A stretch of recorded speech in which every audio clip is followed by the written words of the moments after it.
Yo guys, tis I, the People's Dude, here with a different kind of video today. Recently, on stream, I replayed the Osaka made Kingdom Hearts games. I want to have the focus be squarely on those flawed games, so I went through those three games with that in mind, and in the order I went was Kingdom Hearts Birth by Sleep, then Kingdom Hearts Dream Drop Distance, and Kingdom Hearts 3. I went in chronological order with these games, and all the links to the playthroughs can be found in the description below. First on my journey was Kingdom Hearts Birth by Sleep. I would say Birth by Sleep is the game that has aged the second best between the three. While the gameplay isn't amazing, it really isn't broken from a command or two. Lack of knockback is certainly an issue here, and the presence of a new enemy type of Unversed feels kind of lazy from my point of view. Like, I understand the need for variety, but having just Heartless in the game would have been fine too.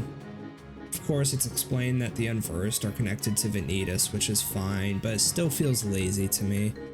And the other main component of this game is that it's split into 3 different playthroughs, one for each of the protagonists. And it's just a strange way to structure the game, but it's whatever, it's not bad. Once I recompleted Birth by Sleep, I was on to the next adventure, which was Kingdom Hearts Dream Drop Distance. Now, it's a fairly solid game, it's just plagued with tons of issues is all. The game has you take turns playing as Sora and Riku. The mechanic of switching between the two characters, known as the drop gauge, where time eventually runs out and you fall asleep and switch characters, is as infuriating as ever. And sure, in my case, I just use drop me nots to avoid falling asleep and avoid the time running out, but that just feels like more of a band-aid fix for bad gameplay, in my opinion. And I feel like there could have been a better way to handle the dropping.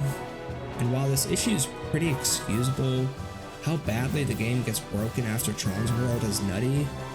And for reference, in Tron's World is where you initially come across the command Balloonra, and Balloon is a command that absolutely breaks the game, especially Balloonra.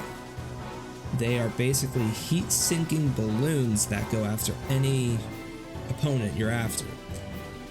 And, you know, we could have a situation where the projectile balloons could have been reflected back to the player by a specific enemy or boss, similar to what we see in a certain fighting game by Nintendo.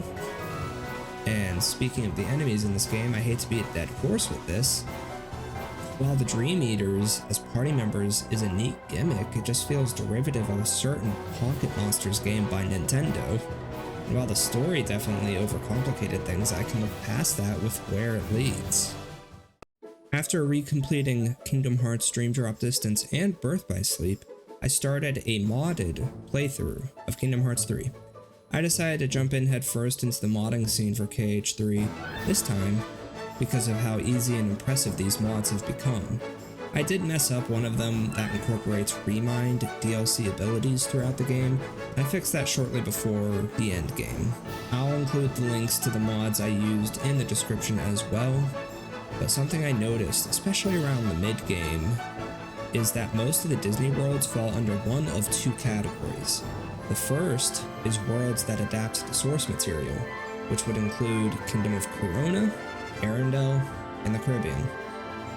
The second category are worlds that take place before, between, or after the source material. Example of those would be Toy Box, Nostropolis, and San Francisco. Something interesting to me is that the worlds in the first category that adapt the source material are dreadfully boring compared to those worlds in the second category. I just think that a happy medium needs to be found where worlds adapting the source material need to relax just how many cutscenes we have, because it was definitely overbearing in this game. And just do a better job at having Sora involved and not just as a third wheel. I still remember in Tangled being like told, hey, you're watching a movie, cut that out or we're gonna end the stream, but no, it was Kingdom Hearts 3 just with lots of cutscenes.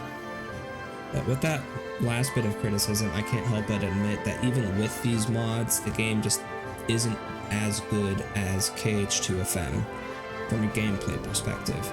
And it surprises me just how much time has passed since this game initially came out. It's almost been 6 years now. My goodness, where is Kingdom Hearts 4? But that is the end of my rant. Thank you for tuning in. I hope you enjoyed. Follow me here on YouTube or over on Kick and watch my streams. I'm going to be doing a Persona 3 DLC stream playthrough coming up. I hope you guys enjoyed today's video, and I will see you guys next time.